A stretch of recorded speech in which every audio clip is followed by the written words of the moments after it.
इलाकों में दौड़ा बुलडोजर, 40 मकानों को मिट्टी में मिलाया। डर से मौलानाओं ने घर में लटकाए ताले। योगी के एक्शन से थर थर कांपे जिहादी। नमस्कार, आप देख रहे हैं कैपिटल टीवी का खास शो दो टूक। मैं हूं परवीन शेख। उत्तर प्रदेश के संभल में प्रशासन एक बार फिर बड़े बुलडोजर एक्शन की तैयारी में है। वाजिदपुर सराय इलाके में तालाब की जमीन पर बने 40 से ज्यादा मकानों की पैमाइश की जा चुकी है। माना जा रहा है कि जल्द ही इन मकानों पर कार्रवाई होगी।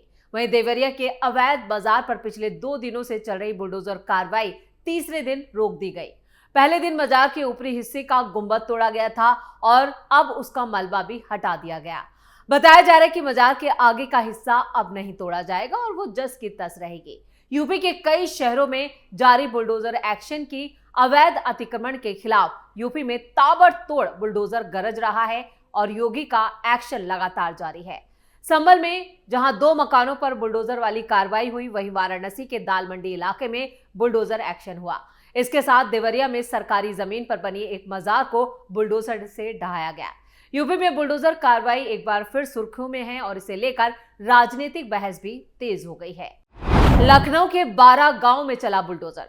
उत्तर प्रदेश की राजधानी लखनऊ के सरोजिनी नगर तहसील इलाके में सरकारी जमीन को लेकर प्रशासन ने एक बार फिर सख्ती दिखाई है। लंबे समय से चल रहे अवैध कब्जों पर कार्रवाई करते हुए राजस्व विभाग ने बड़ा अभियान चलाया, जिससे पूरे इलाके में हलचल मच गई। इस कार्रवाई का असर कई गांवों में साफ तौर पर देखने को मिला, जहां सरकारी जमीन पर बने अवैध ढांचे ध्वस्त कर दिए गए। बीते शुक्रवार को ही सरोजिनी नगर तहसील प्रशासन ने अवैध अतिक्रमण के खिलाफ एक बड़ा अभियान चलाया था। इस अभियान की कमान उप जिला अधिकारी अंकित शुक्ला ने संभाली। जिला अधिकारी के साफ निर्देश के तहत गठित राजस्व टीमों ने जेसीबी मशीनों की मदद से सरकारी जमीन पर बने कच्चे निर्माण पूरी तरह से ढहा दिए। सुबह से शुरू हुई कार्रवाई देर शाम तक चलती रही। प्रशासन की ये कार्रवाई तहसील क्षेत्र के 12 गांवों में की गई। बहटा, शिवरी, अमोसी, समदा, लतीफ नगर, बैंती, बरोना, हरिपुर, बिसरा, मोहम्मदी नगर, सरसवा और चकोली गांवों में टीमों ने मौके पर पहुंचकर अवैध कब्जों को हटाया। अचानक हुई इस कार्रवाई से कब्जाधारियों में भी अफरा तफरी का माहौल नजर आया। करोड़ों की सरकारी जमीन कब्जा मुक्त। अभियान के दौरान कुल 18 गाटों की सरकारी जमीन को अतिक्रमण से मुक्त करा दिया गया। मुक्त कराई गई जमीन का कुल रकबा 3.8107 हेक्टेयर बताया जा रहा है। प्रशासनिक आंकड़ों के मुताबिक इस जमीन की अनुमानित बाजार कीमत करीब 20,31,85,600 रुपए आंकी गई। लंबे वक्त से कब्जे में रही इस जमीन के खाली होने से सरकारी रिकॉर्ड भी दुरुस्त किया जाएगा। डिप्टी जिला अधिकारी अंकित शुक्ला ने साफ शब्दों में कहा कि सरकारी संपत्ति पर अवैध कब्जा किसी भी हाल में मंजूर नहीं किया जाएगा। उन्होंने साफ कहा कि यह अभियान सिर्फ एक दिन तक सीमित नहीं रहेगा, बल्कि आगे भी ऐसे अभियान लगातार चलाए जाते रहेंगे। उन्होंने ग्रामीणों और स्थानीय लोगों से अपील की है कि वो सरकारी जमीन पर किसी तरह का अवैध निर्माण ना करें। अगर किसी को जमीन से जुड़ी कोई समस्या या भ्रम है तो वो सीधे प्रशासन से संपर्क करे। प्रशासन ने सरकारी संपत्तियों को सुरक्षित रखने पर खास ध्यान दिया है और इसके लिए एक बड़ा रोड मैप तैयार किया गया है और इसी प्लान के तहत सभी अधिकारी जो हैं वो आगे बढ़ रहे हैं। साफ साफ निर्देश दिए गए हैं। कई पोस्टर और जो इंफॉर्मेशन है वो दीवारों पर चस्पा कर दी गई है, जिससे गांव वालों को भी इसकी जानकारी हो सके। एटा में माफियाओं पर तगड़ा एक्शन। यूपी के एटा में न्यायालय के आदेश के बाद अनुपानल में प्रशासन की एक बड़ी कार्रवाई सामने आई। सरकारी जमीन पर बनी 28 दुकानों को कोर्ट के आदेश के बाद जमींदोज कर दिया गया। ये पूरा मामला सोमवार दोपहर का है, जब जिला प्रशासन की टीम के साथ भारी संख्या में पुलिस फोर्स ने जिले के जलेसर तहसील के सामने बुलडोजर एक्शन करने के लिए इलाके को छावनी में तब्दील कर दिया।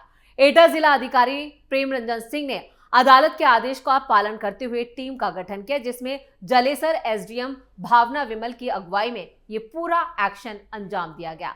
करीब 20 करोड़ की कीमत की जमीन को माफियाओं से मुक्त करा दिया गया। करीब 1000 वर्ग मीटर सरकारी जमीन को करीब 28 लोग पिछले कई सालों से कब्जा करके रखे हुए थे, जिस पर लोहे से और टीन से दुकानें बना दी गई थी और इस पूरी दुकानों के जरिए इस जमीन को घेर लिया गया था। कुल 28 दुकानों में 3 दुकानों का तो पक्का निर्माण भी करा लिया गया था।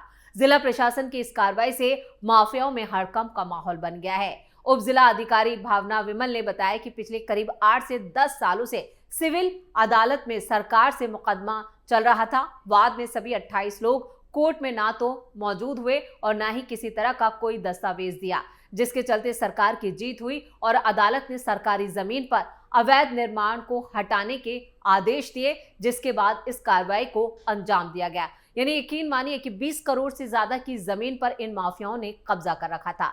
माफियाओं के कब्जे में की गई प्रशासन ने 3 लाख से लेकर 7.50 लाख रुपए तक की सभी जमीनों पर जुर्माना तय किया है। यानी 20 करोड़ की जमीनों पर पिछले 10 से 12 सालों से जो कब्जा किया था, उस कब्जा मुक्त कर दिया गया है और इस बीच 7 से 8 लाख रुपए का जुर्माना भी इन लोगों पर ठोका गया है। 50 साल पुरानी मजार पर टूट पड़ा बुलडोजर। वहीं इससे पहले उत्तर प्रदेश के देवरिया जिले में अवैध धार्मिक ढांचों और सरकारी जमीन पर अतिक्रमण के खिलाफ योगी सरकार का कड़ा रुख अब तक जारी है।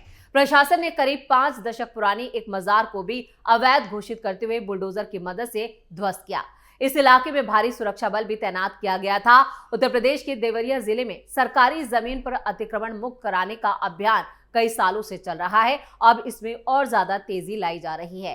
ये मामला प्रशासन ने एक ऐसी मजार को निशाना बनाकर किया जो पिछले सालों से वहां मौजूद थे।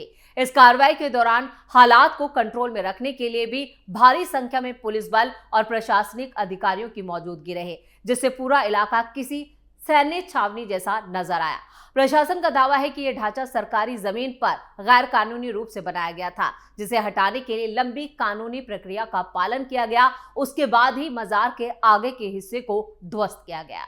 बरेली में 300 दुकानदारों से झमुका तिराहे तक जाने वाली सड़क के चौड़ीकरण में अतिक्रमण बाधक बना हुआ था। नगर निगम ने 300 कब्जेधारियों को नोटिस दिया है। अगर दी गई समय सीमा में कब्जे नहीं हटाए गए तो बुलडोजर से कार्रवाई तय मानी जा रही है। कुछ लोगों ने पक्षपात का आरोप लगाते हुए इस कार्रवाई पर सवाल खड़े किए हैं। उनका साफ कहना है कि नगर निगम अपने चहेते लोगों को बचा रहा है और बाकी लोगों को नोटिस दिए जा रहे हैं। ये सभी मुस्लिम इलाके में दुकानें मौजूद हैं जिन लोगों ने जमीनों पर कब्जा कर रखा है। बरेली में रिंग रोड का निर्माण शुरू हो गया है और ये लखनऊ दिल्ली हाईवे पर झमुका तिराहे से शुरू होकर चौबारी होते हुए शाहजहांपुर रोड तक जाएगा। इस रोड की लंबाई करीब 29.92 किलोमीटर होगी। रिंग रोड बनने के साथ ही उसे 0 पॉइंट त्रिशूल तिराहा समेत कई सड़कों से जोड़ा जाना है। रामपुर रोड को भी दोनों ओर से 4 मीटर चौड़ा किया जा रहा है। नगर निगम ने कुछ दिन पहले ही इसका सर्वे कराया था और पता चला कि रोड के दोनों तरफ अवैध कब्जे करके सरकारी जमीन पर निर्माण किया गया है। सबसे ज्यादा खराब स्थिति विधोलिया से लेकर मथुरापुर तक है। सीबीगंज थाने के पास तो सरकारी जमीन पर पूरी दुकान बनवा ली गई है। बीते दिनों Mahakaleshwar hotel, Maheshwari medical store, Anil Kumar Raja Ahuja cycle store, Ayush Gupta, Saurabh Gupta जैसे कई दुकानदारों को नोटिस भेजकर 17 जनवरी तक कब्जे हटाने की हिदायत दी गई है। सीबीगंज बाजार के प्रतिष्ठान संचालक अभिषेक ने आपत्ति दर्ज कराई। उन्हें और कुछ लोगों को अवैध कब्जाधारियों का नोटिस तक थमा दिया गया, जबकि इसी कतार में आसपास के दूसरे दुकानदारों ने भी कब्जा कर रखा है। उन्हें फिलहाल अभी थोड़ा टाइम दिया गया है। मौके के वीडियो फोटो निगम के अफसरों को सौंप दिए गए हैं। सुनवाई नहीं होने पर आईजीआरएस के जरिए मुख्यमंत्री कार्यालय में भी शिकायत दर्ज कराई गई है। नगर निगम के अधिकारियों के मुताबिक रामपुर रोड का चौड़ीकरण होने के बाद वहां पर गाड़ियां फर्राटा भरेंगी। रिंग रोड से नीचे उतरते ही उन्हें 0 पॉइंट से मिनी बाईपास तक जाने के लिए कुछ ही मिनट लगेंगे। चौड़ीकरण होने से परसाखेड़ा औद्योगिक क्षेत्र को भी इसका फायदा मिलेगा। जिले का सबसे बड़ा औद्योगिक क्षेत्र होने के कारण दिन भर यहां से कच्चे और तैयार माल की ढुलाई होती है और इस समय सड़क चौड़ी नहीं होने की वजह से परसाखेड़ा आने जाने वाले ट्रकों को काफी परेशानियां होती हैं। इन परेशानियों से अब राहत मिलेगी। नगर निगम के अधिशांशी अभियंता राजीव राठी ने भी जानकारी दी कि सभी कब्जेधारियों को नोटिस दिया गया है। अगर नियम और जो तारीख दी गई है उस पर कब्जे नहीं हटाए गए तो बुलडोजर कार्रवाई की जाएगी। कुल मिलाकर एक साथ यूपी में कई जिलों में बुलडोजर जो है वो गरज रहा है। सबसे ज्यादा जो बुरी स्थिति है वो बरेली की बताई जा रही है। इसके साथ ही संभल में भी बुलडोजर कई दिनों से अपना ताबड़तोड़ उसका एक्शन जारी है। संभल के ही 40 मकान जो तालाब की जमीन पर बने उन्हें हटाने के लिए फिलहाल तो नोटिस दिया गया है, लेकिन अगर ये तय समय पर नहीं हटाए गए तो इन पर भी बुलडोजर चलना तय माना जा रहा है। अधिकारियों की तरफ से और डीएम ऑफिस की तरफ से सभी तैयारियां पूरी कर ली गई हैं। ऐसे में नजरें टिकी हैं इन कब्जेधारियों पर जिन्होंने सरकारी जमीन पर कब्जा कर रखा है। अब ये अपनी मर्जी से अपनी इन दुकानों और घरों का खुद ध्वस्तीकरण करते हैं या फिर बुलडोजर मंगा के इन्हें जमींदोज किया जाता है, ये देखना होगा। इसी के साथ इस खास शो में इतना ही। वीडियो कैसा लगा कमेंट करके अपनी राय जरूर दें। वीडियो को लाइक करें, शेयर करें और कैपिटल टीवी को सब्सक्राइब जरूर करें। धन्यवाद।